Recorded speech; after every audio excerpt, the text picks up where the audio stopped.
Hi all, welcome to Score academy. കുട്ടികളെ നിങ്ങൾ already അറിഞ്ഞിട്ടുണ്ടാവും RRB ടെക്നീഷ്യൻ ഗ്രേഡ് 1 അതുപോലെ ടെക്നീഷ്യൻ ഗ്രേഡ് 3 എക്സാംസ് നോട്ടിഫിക്കേഷൻ വന്ന കാര്യം അല്ലേ.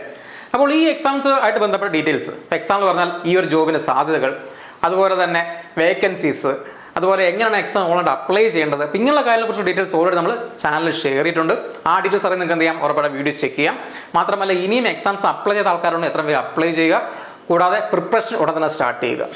ഓക്കെ, അപ്പോൾ നമ്മൾ ഇനി ഡിസ്കസ് ചെയ്യാൻ പോകുന്നത് RRB ടെക്നീഷ്യൻ ഗ്രേഡ് 1-ന്റെ ജനറൽ ഇംഗ്ലീഷ് ആൻഡ് റീസണിംഗ് ടോപ്പിനെ കുറിച്ചൊരു അനാലിസിസ് ആണ്.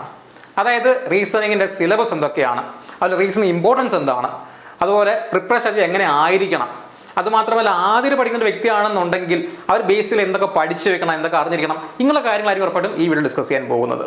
ഓക്കെ, ക്ലിയർ ആണെന്ന് കരുതുന്നു. അപ്പോൾ ഒരിക്കൽ കൂടി വീട്ടിലേക്ക് സ്വാഗതം. ഒരു കാര്യം പറഞ്ഞിട്ട്, ആദ്യമായിട്ട് നമ്മുടെ ചാനൽ കാണുന്നുണ്ടെങ്കിൽ എത്രയും വേഗം ചാനൽ സബ്സ്ക്രൈബ് ചെയ്യുക, കൂടാതെ വീഡിയോസ് ഇഷ്ടപ്പെട്ട ലൈക്ക് ചെയ്യുക, ഷെയർ ചെയ്യുക. Reasoning for beginners. ഇപ്പോൾ റീസൺ ടോപ്പിക് നിങ്ങൾ ആദ്യം പഠിക്കുന്ന വ്യക്തിയാണെന്നുണ്ടെങ്കിൽ കുഞ്ഞുങ്ങളുടെ കാര്യം മനസ്സിലാക്കുക, റീസണിങ് പൊതുവെ എളുപ്പമാണ്, വളരെ സിമ്പിളാണ്. ഓക്കെ, സിമ്പിൾ ആയതുകൊണ്ട് തന്നെ അത്യാവശ്യം എല്ലാവരും നന്നായിട്ട് മാർക്ക് സ്കോർ ചെയ്യുന്ന ഏരിയ കൂടെയാണ് റീസണിങ് അല്ലേ. അങ്ങനെയെങ്കിൽ നമ്മുടെ റീസൺ എങ്ങനെ പ്രയോജനപ്പെടുത്തണം, അവരെ കാട്ടിയും വളരെ ഫാസ്റ്റായിട്ട് വളരെ ചുരുങ്ങിയ സമയം കൊണ്ട് അവിടുത്തെ ക്വസ്റ്റ്യൻ ചെയ്ത് തീർക്കുക. ഓക്കെ, ഇപ്പോൾ RRB ടെക്നീഷ്യൻ ഗ്രേഡ് 1 15 ക്വസ്റ്റ്യൻസ് ഉണ്ട്. ആ 15 ക്വസ്റ്റ്യൻസ് നമ്മൾ 2 to 3 മിനിറ്റ്സ് കൊണ്ട് ചെയ്ത് തീർത്ത് കഴിഞ്ഞാൽ നമുക്ക് ബാക്കി സമയം എന്ത് ചെയ്യാം, മറ്റു ടോപ്പിക്സ് ഇൻവെസ്റ്റ് ചെയ്യാൻ സാധിക്കും. ഓക്കെ, അപ്പോൾ ആ ഒരു മൈൻഡ് സെറ്റ് വേണം പഠിച്ചു തുടങ്ങാനായിട്ട്. ഓക്കെ, അപ്പം ആക്ച്വലി ഇവിടെ സ്പീഡാണ് അല്ലേ, സ്പീഡാണ് മെയിൻ കാര്യം. നമുക്ക് ഇത്രയും ക്വസ്റ്റ്യൻസ് ഈ ചുരുങ്ങിയ സമയം ചെയ്ത് തീർക്കണം. അപ്പോൾ അതിന് വേണ്ടുന്ന പ്രിപ്പറേഷൻ നമ്മൾ എന്തൊക്കെ ചെയ്യണം അത് ഉറപ്പായിട്ട് മനസ്സിലാക്കി വെക്കുക. ഓക്കെ, ഈ റീസണിങ്ങിൽ ഉറപ്പായിട്ട് നമ്പേഴ്സ് ബന്ധപ്പെട്ട ക്വസ്റ്റ്യൻസ്, ഓക്കെ, നമ്പേഴ്സ് ബന്ധപ്പെട്ട ക്വസ്റ്റ്യൻസ് ഒരു 5 ടോപ്പിക്കിൽ വരുന്നുണ്ട്. ഓക്കെ, അതുകൊണ്ട് തന്നെ നമ്പേഴ്സ് ബന്ധപ്പെട്ട ക്വസ്റ്റ്യൻസ് വരുന്ന കാരണം തന്നെ നിങ്ങൾ ഉറപ്പായിട്ട് നമ്പേഴ്സുകളുടെ സ്ക്വയേഴ്സ് നിർബന്ധമായിട്ട് നിങ്ങളൊരു 30 വരെ പഠിച്ചിരിക്കണം. ക്യൂബ്സ് നിർബന്ധമായിട്ടും 20 വരെ പഠിച്ചിരിക്കണം. അത്യാവശ്യം മൾട്ടിപ്ലിക്കേഷൻ ടേബിൾ, ഗുണന പട്ടിക, ഓക്കെ, അതും ഒരു 20 വരെ പഠിക്കാൻ ശ്രമിക്കുക. കാര്യം ഇതെന്ന് പറഞ്ഞാൽ നമുക്ക് വളരെ കോമൺ ആയിട്ട് റീസണിൽ വളരെ കോമൺ ആയിട്ട് വരുന്ന കാര്യങ്ങളാണ്. ഓക്കെ, പ്രൈം നമ്പേഴ്സ് അറിഞ്ഞിരിക്കുക, 1 തൊട്ട് 100 എന്നുള്ള പ്രൈം നമ്പേഴ്സ് ഒന്ന് പഠിച്ചു വയ്ക്കാൻ ശ്രമിക്കുക. പ്രൈം നമ്പേഴ്സ് ഓക്കെ, ക്ലിയർ ആണെന്ന് കരുതുന്നു. അതുമാത്രം ലെറ്റേഴ്സ് കേസ് എടുക്കാം. ലെറ്റേഴ്സ് അതും ഒരു 5 ടോപ്പിക്കിൽ വരുന്നുണ്ട്. ഓക്കെ, ഇപ്പോൾ ലെറ്റേഴ്സുകൾ വന്നിട്ട് ക്വസ്റ്റ്യൻസ് വരുമ്പോഴത്തേക്ക് നിങ്ങൾ ഉറപ്പായിട്ടും അവിടെ ലെറ്റേഴ്സുകളുടെ കറസ്പോണ്ടിങ് നമ്പേഴ്സ്, ഓക്കെ, ലെറ്റേഴ്സുകളുടെ കറസ്പോണ്ടിങ് നമ്പേഴ്സ് പഠിക്കാൻ ശ്രമിക്കുക. ഓക്കെ, കറസ്പോണ്ടിങ് നമ്പേഴ്സ് പറഞ്ഞാൽ നമുക്കറിയാം, ഇപ്പോൾ A ആണ് ആൽഫബറ്റിൽ ഓർഡർ ചെയ്ത് കഴിഞ്ഞാൽ A ആണ് അവിടുത്തെ ആദ്യത്തെ നമ്പർ അല്ലെങ്കിൽ ആദ്യത്തെ ലെറ്റർ അല്ലേ, B രണ്ടാമത്തെ ആൾ. അപ്പം അങ്ങനെ പോകുന്ന കറസ്പോണ്ട് നമ്പർ പഠിക്കാൻ ശ്രമിക്കുക. അതുമാത്രമല്ല അവിടുത്തെ opposite payers, okay, opposite payers പഠിക്കാൻ ശ്രമിക്കുക.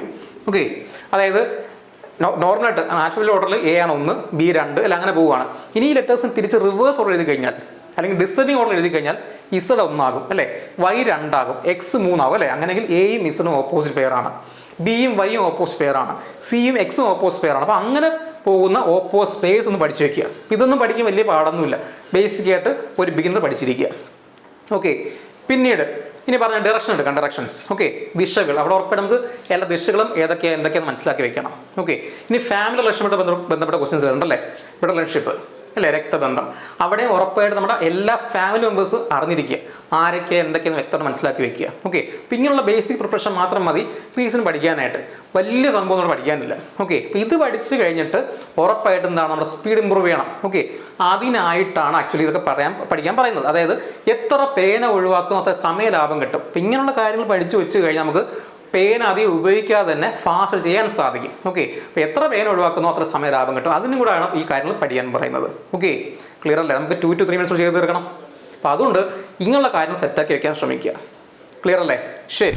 വൈ റീസണിങ് ഈസ് ഇമ്പോർട്ടൻറ്റ്, എന്തുകൊണ്ട് റീസണിങ് ഇമ്പോർട്ടൻ്റ് ആകുന്നു? കുഞ്ഞുങ്ങളുടെ സിമ്പിൾ ഉത്തരവുണ്ട്, same syllabus for RRB exams. RRB വിളിച്ചുള്ള ഏതൊരു എക്സാം ആയിരുന്നോട്ടെ അവിടെ എല്ലാം സെയിം സിലബസ് ആണ്. ഇപ്പോൾ കുറച്ച് നേരം മുന്നേ വിളിച്ചുള്ള RRBയുടെ ലോക്കൽ ബെൽറ്റ് എക്സാം, അതുപോലെ ഇപ്പോൾ വിളിച്ചുള്ള RRB technician grade 1 technician grade 3 exams ഇവിടെ എല്ലാം സെയിം സിലബസ് തന്നെയാണ്, ഒരു മാറ്റവും ഇല്ല. ഓക്കെ, അതുപോലെ മുൻ വർഷം ചോദിച്ചിട്ടുള്ള NTPC എക്സാം ആയിക്കോട്ടെ, ഗ്രൂപ്പ് ഡി എക്സാം ആയിക്കോട്ടെ, RRB JEE എക്സാം ആയിക്കോട്ടെ, ഇവിടെ എല്ലാം സെയിം സിലബസ് തന്നെയാണ്. ഓക്കെ, അതുകൊണ്ട് തന്നെ ഈ ടോപ്പിക് ഇപ്പം നിങ്ങൾ എഫേർട്ട് പഠിച്ചു കഴിഞ്ഞാൽ ഇനി 2024 വിളിക്കാൻ പോകുന്ന RPF SI ആൻഡ് കോൺസ്റ്റബിൾ, അതുപോലെ group D exams, NTPC exams ഇവിടെ എല്ലാം സെയിം സിലബസ് തന്നെയായിരിക്കും. അതുകൊണ്ട് തന്നെ നിങ്ങൾ ഇപ്പോൾ എഫേർട്ട് പഠിച്ചാൽ നിങ്ങൾക്ക് ഇനി വരാൻ പോകുന്ന എല്ലാ എക്സാംസും നിങ്ങൾക്ക് പക്കയായിട്ട് യൂസ് ചെയ്യാൻ പറ്റും, നല്ല മാർക്ക് സ്കോർ ചെയ്യാൻ പറ്റും. ഓക്കെ, ക്ലിയർ ആണെന്ന് കരുതുന്നു. അപ്പം അതുകൊണ്ട് ഈ റീസൺ വളരെ ഇമ്പോർട്ടൻറ്റ് പഠിക്കാൻ ശ്രമിക്കുക. ഇവിടെ ഒരു കാരണവശാലും റീസൺ ഒഴിവാക്കുകയും ചെയ്യരുത്. ക്ലിയർ അല്ലേ? ശരി. ഇനി റെയിൽവേയുടെ ബന്ധപ്പെട്ട് RRB നടത്തുന്ന വിവിധ എക്സാംസിന്റെ റീസണിംഗായിട്ട് ബന്ധപ്പെട്ട് വരുന്ന മാർക്ക് ഡിസ്ട്രിബ്യൂഷൻ ആണത്. ഇതൊന്ന് വ്യക്തമായിട്ട് മനസ്സിലാക്കി വെക്കുക. കാരണം RRB JEE 20 ക്വസ്റ്റൻ ഉണ്ട്, ടെക്നീഷ്യൻ ഗ്രേഡ് 1 15 ക്വസ്റ്റൻസ് ഉണ്ട്, ടെക്നീഷ്യൻ ഗ്രേഡ് 3 25 ക്വസ്റ്റൻസ് ഉണ്ട്, ALP 25 question, NDBC 30 question, RPF and concept 35 question. കണ്ടോ? അപ്പോൾ ഇത്രത്തോളം ക്വസ്റ്റൻസ് ആണ് നമ്മൾ റീസണിംഗായിട്ട് ബന്ധപ്പെട്ട് ചോദിക്കുന്നത്. അപ്പോൾ അതുകൊണ്ട് നമുക്ക് അത്രയും മാർക്ക് സ്കോർ ചെയ്യാൻ പറ്റുന്ന ഒരു ഓപ്ഷനാണ്. അപ്പോൾ അതുകൊണ്ട് ഒരു കാരണം റീസൺ നിങ്ങൾ ഒഴിവാക്കരുത്, നന്നായിട്ട് പഠിക്കുക. ചുരുങ്ങിയ സമയം കൊണ്ട് ക്വസ്റ്റ്യൻ ചെയ്ത് തീർത്തിട്ട് ബാക്കി സമയം മറ്റു ടോപ്പിക്സ് നമുക്ക് പ്രൊവൈഡ് ചെയ്യാൻ പറ്റും. അപ്പോൾ ആ ഒരു മൈൻഡ് സെറ്റാണ് ഉറപ്പായിട്ടും പഠിച്ചെടുക്കാനായിട്ട്. അപ്പോൾ അത്രത്തോളം ഇമ്പോർട്ടൻ്റ് ആണ് റീസണിങ്. ഓക്കെ, ക്ലിയർ ആണെന്ന് കരുതുന്നു. ഇനി നമ്മുടെ പ്രിപ്പറേഷൻ സ്ട്രാറ്റജി എങ്ങനെ ആയിരിക്കണം എന്ന് നോക്കാം. ഓക്കെ, നിങ്ങൾ ഫസ്റ്റ് സിലബസ് വ്യക്തമായിട്ട് മനസ്സിലാക്കുക. No your syllabus. കാര്യം ഇത്രയേ ഉള്ളൂ. ചിലപ്പോൾ നമ്മുടെ നോട്ടിഫിക്കേഷൻ സിലബസ് തന്നെ പക്കറ്റ് ഐഡിയ എന്തൊക്കെയാണ് കിട്ടിയെന്ന് വരത്തില്ല. ഓക്കെ, നമ്മുടെ സിലബസ് ഒന്ന് കാണിക്കാം. ഓക്കെ, ഇതാണ് നമ്മുടെ നോട്ടിഫിക്കേഷൻ സിലബസ്. എങ്ങനെയാണ്? അനലോഗീസ്, alphabetical number series, coding and decoding, math and operations, relationships, syllogism, ജംബ്ലിംഗ്, when diagram, data interpretation, sufficiency, conclusions and decision making, similarities and differences, analytical reasoning, classification, directions, statement, arguments and assumptions, etc. ഇങ്ങനെ നമ്മുടെ syllabus കൊടുത്തിരിക്കുന്നത്. പിന്നെ അത് ചിലപ്പം പല ആൾക്കാരെയും കണ്ടാൽ അവരെന്താണ് ഏതൊക്കെ ഐഡിയ കിട്ടിയെന്ന് വരത്തില്ല. ഓക്കെ, നമ്മൾ എക്സാമ്പിൾ പറഞ്ഞാൽ ഇവിടെ ഒരു ജംബ്ലിംഗ് ആണ്. ജംബ്ലിംഗ് ഒരാളുണ്ട്. സംഭവം ഇത്രയേ ഉള്ളൂ. Arrangement words and sentence in logical order. Okay, അപ്പോൾ അതാണ് മെയിൻലി ജംബ്ലിംഗ് കൊണ്ട് അവർ ഉദ്ദേശിക്കുന്നത്. ഓക്കെ, അതുപോലെ മറ്റു എക്സാമ്പിൾ പറഞ്ഞാൽ അനലിറ്റിക്കൽ റീസണിങ്. ആക്ച്വലി ഈ ഒരു ടോപ്പിക്കിൽ തന്നെ കുറേ അധികം കാര്യങ്ങളുണ്ട്. അത് മെയിൻലി നോൺ വെർബൽ റീസണിങ് മൊത്തം. അതായത് counting of figures, cubes and dice, mirror image and water images, paper cutting and fold, അങ്ങനെ പോകുന്ന കുറേ അധികം നോൺ വെർബൽ റീസണിങ് ടോപ്പിക്സ് മൊത്തം ഇവിടെ മാത്രം ഇൻക്ലൂഡ് ചെയ്യുന്നതാണ്. അപ്പം അതുകൊണ്ട് സിലബസ് ഇവിടെ വ്യക്തമായിട്ട് മനസ്സിലാക്കുക. ഇല്ലാന്നുണ്ടെങ്കിൽ ചിലപ്പോൾ നമുക്ക് പല ടോപ്പിക്സ് മിസ്സായി പോകും. ഓക്കെ, അപ്പോൾ അതുകൊണ്ട് സിലബസ് വ്യക്തമായിട്ട് മനസ്സിലാക്കുക. ഓക്കെ, പിന്നീട് ഉറപ്പായിട്ടും ചെയ്യേണ്ട കാര്യമാണ് categorise the topics. Okay, topics പക്കറ്റ് കാറ്റഗറൈസ് പഠിക്കാൻ ശ്രമിക്കുക. ഓക്കെ, മെയിൻലി റീസണിങ്ങിൽ 2 ടൈപ്പാണ്. ഓക്കെ, ഒന്ന് വെർബൽ, മറ്റൊന്ന് നോൺ വെർബൽ. ഓക്കെ, അപ്പോൾ ഈ 2 ടൈപ്പ് ക്വസ്റ്റ്യൻസ് ആണ് അല്ലെങ്കിൽ ടോപ്പിക്സ് ആണ് റീസണിങ്ങിൽ ഉള്ളത്. ഓക്കെ, ഇപ്പോൾ കണ്ടോ, നോൺ വെർബലുണ്ട്, ഇത്രയും ടോപ്പിക്സ് ഉണ്ട്. ആക്ച്വലി ഇതെല്ലാം എന്താണ് നേരത്തെ പറഞ്ഞ പോലെ അനലിറ്റിക്കൽ റീസണിൽ വരുന്ന കാര്യമാണ്. ഇപ്പോൾ ഈവൻ വെണ്ടകരം ഒഴിച്ച് ബാക്കി ആൾക്കാരെല്ലാം മെയിൻ നമുക്ക് എന്ത് ചെയ്യാം, ഈ വെണ്ടകരം ടോപ്പിക് വെച്ചാൽ സിലബസിൽ കിടപ്പുണ്ട്. ബാക്കി എല്ലാ ആൾക്കാരും നമ്മുടെ സിലബസിൽ കൊടുത്തിട്ടില്ല. പക്ഷേ ഇതെല്ലാം നമ്മുടെ അനലിറ്റിക്കൽ റീസണിൽ വരുന്ന കാര്യങ്ങളാണ്. ഓക്കെ, ക്ലിയർ ആണെന്ന് കരുതുന്നു. ഇനി അതുപോലെ നോൺ വെർബൽ വെർബൽ എടുത്തു കഴിഞ്ഞാൽ ഇപ്പം നമ്പർ സീരീസ്, നമ്പർ പസിൽ, ഇങ്ങനെ പോകുന്ന പല കാര്യങ്ങളുണ്ട്. കണ്ടോ, അതുപോലെ skip series, okay, ranking and ordering, അപ്പോൾ ഇങ്ങനെ സീറ്റിംഗ്, ഇങ്ങനെ പല കാര്യങ്ങളും നമ്മുടെ വെർബൽ റീസൺ അത് വരുന്നുണ്ട്. അപ്പം ഇതൊന്നും നമ്മൾ പക്കയായിട്ട് സിലബസ് കൊടുത്തിട്ടില്ല. അപ്പോൾ അതുകൊണ്ട് സിലബസ് മനസ്സിലാക്കിയിട്ട് ടോപ്പിക്സ് ഏതൊക്കെ ടോപ്പിക്സ് ആണ് പക്കയായിട്ട് വരുന്നത് മനസ്സിലാക്കി വെക്കണം. ഓക്കെ, ക്ലിയർ ആണെന്ന് കരുതുന്നു. ഇനി വരുന്നത് കൺസെപ്റ്റ് ഡെവലപ്മെന്റ് ആണ്. അപ്പോൾ മെയിൻലി റീസണിങ്ങിൽ ബൈഹാർട്ട് കാര്യങ്ങളോട് അധികം വരുന്നില്ല. കുറച്ച് പറഞ്ഞ നമ്പേഴ്സിൻ്റെ കുറച്ച് കാര്യങ്ങളല്ലാതെ അങ്ങനെ ബൈഹാർട്ട് പഠിക്കേണ്ട കാര്യങ്ങളോട് വരുന്നില്ല. മറ്റു ടോപ്പിക്സ് കമ്പയർ ചെയ്യുമ്പോൾ അധികം ബൈഹാർട്ട് ചെയ്യാനൊന്നുമില്ല. അതുകൊണ്ട് തന്നെ കൺസെപ്റ്റ്സ് എല്ലാം വ്യക്തമായിട്ട് മനസ്സിലാക്കിയിട്ട് വളരെ തുച്ഛമായ സമയം കൊണ്ട് ഫാസ്റ്റ് ക്വസ്റ്റ്യൻ ചെയ്യാൻ സാധിക്കാം. അപ്പോൾ അവരുടെ കൺസെപ്റ്റ് ഡെവലപ്മെന്റ് ആണ് മെയിൻലി വേണ്ടത്. അത് കഴിഞ്ഞിട്ടാണ് ഈ പറഞ്ഞ സിസ്റ്റമാറ്റിക് റിലേറ്റഡ് സ്റ്റഡി.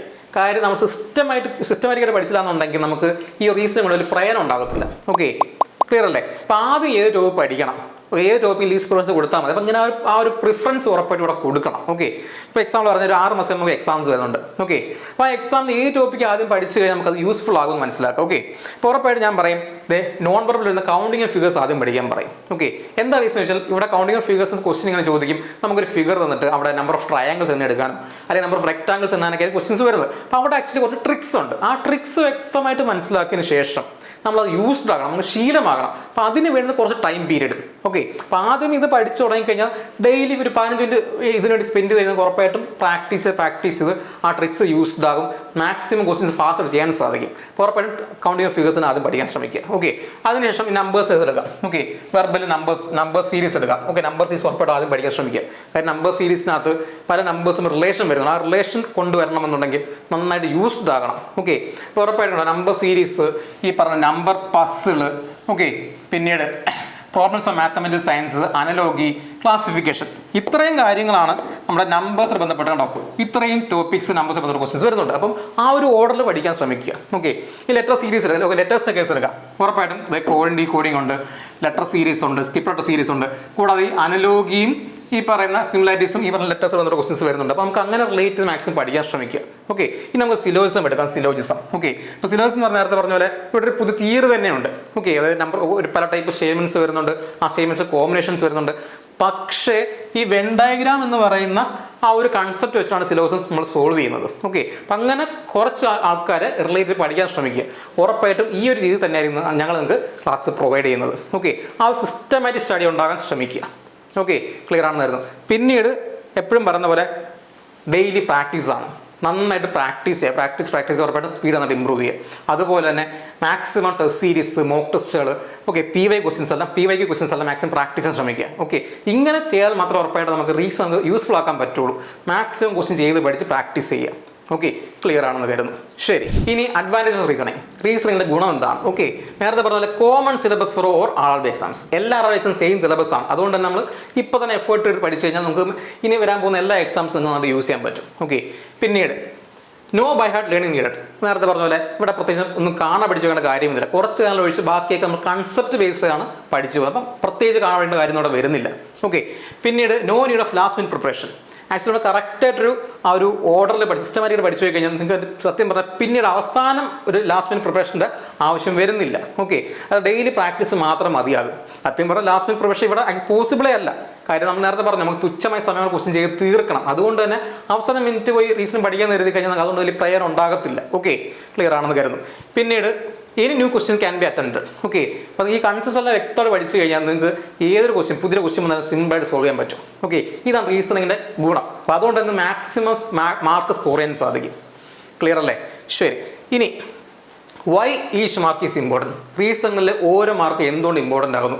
ഓക്കെ, നമുക്കറിയാം ഈ RRB ടെക്നീഷ്യൻ ഗ്രേഡ് 1 എന്താണ് സിംഗിൾ ടയർ എക്സാം അല്ലേ, ഒറ്റ ടയർ എക്സാം ആണല്ലേ. അപ്പോൾ അതുകൊണ്ട് തന്നെ റീസണിങ്ങോട് ബന്ധപ്പെട്ട് വരുന്ന 15 ക്വസ്റ്റ്യൻ പക്ക റാങ്ക് മേക്കിംഗ് ആണ്. ആ ഫുൾ മാർക്ക് അവിടെ സ്കോർ ചെയ്യാൻ പറ്റണം. ഓക്കെ, ക്ലിയർ അല്ലേ? ശരി, ഇനി അതുപോലെ തന്നെ ഉറപ്പായിട്ടും ഈ 15 മാർക്ക് കിട്ടണമെന്നുണ്ടെങ്കിൽ മാക്സിമം ക്വസ്റ്റ്യൻസ് പ്രാക്ടീസ് ചെയ്യുക. നന്നായിട്ട് പ്രാക്ടീസ് ചെയ്യുക. ഓക്കെ, സ്പീഡ് ഉറപ്പായിട്ട് ഇമ്പ്രൂവ് ചെയ്യുക. ഓക്കെ, അപ്പം ഇത്രയും പറഞ്ഞ കാര്യം നിങ്ങൾ ക്ലിയർ ആണെന്ന് കരുതുന്നു. അപ്പം നിങ്ങൾ നന്നായിട്ട് പഠിക്കുക, പ്രാക്ടീസ് ചെയ്യുക. ഓക്കെ, ജോലി മേടിക്കുക. Best wishes. Thank you.